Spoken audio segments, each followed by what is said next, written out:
Hello, I'm Pastor Lisa Dietrich, and this is an Advent devotional for Thursday, December 10th. And this year I'm taking a psalm, in this particular case for today, Psalm 50, and I'm laying it aside a familiar or not so familiar Advent or Christmas song or carol or hymn. Today our song is O Come, Emmanuel. And I'm going to start by reading out of Psalm 50, the first few verses of it. If I can get my page to turn, that will help. All right, Psalm 50 starts this way. The mighty one, God the Lord, speaks and summons the earth from the rising of the sun to its setting. Out of Zion, the perfection of beauty, God shines forth. Our God comes and does not keep silence. Before him is a devouring fire and a mighty tempest all around him. He calls to the heavens above and to the earth that he may judge his people. Gather to me, my faithful ones, who made a covenant with me by sacrifice. The heaven declares his righteousness, for God himself is the judge.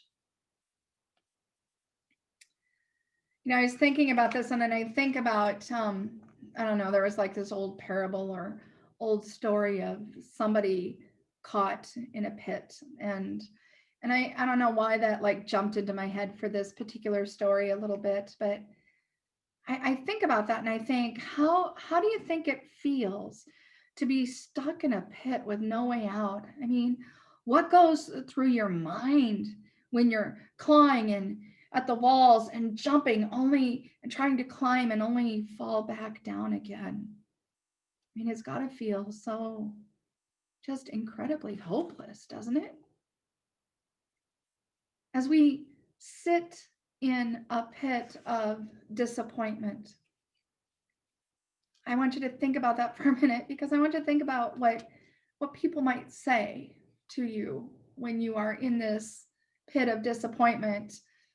You know, people pass by offering their help, if you will, and a sensitive person might walk by and say to you, oh, I feel for you. Or a math teacher strolls up and says, let's just calculate, shall we? How did you get down into that pit?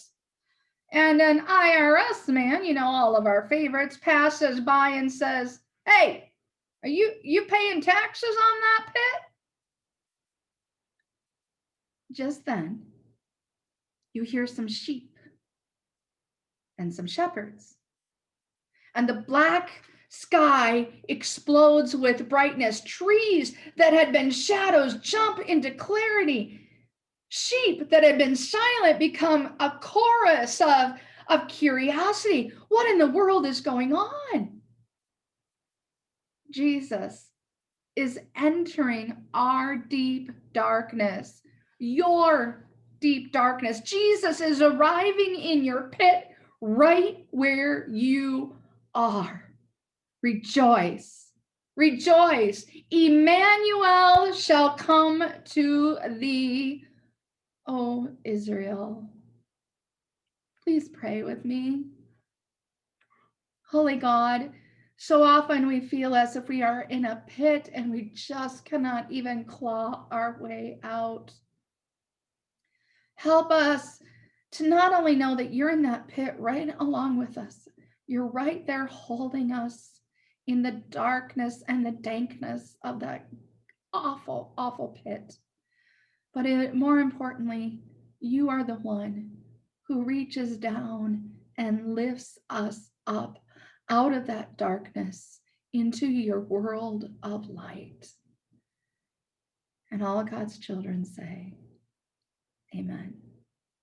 May you know that if you are in the darkness today, that Christ is with you in that place, and that he is wanting and willing you, and he is there to help you climb out of that pit and hold you in his arms.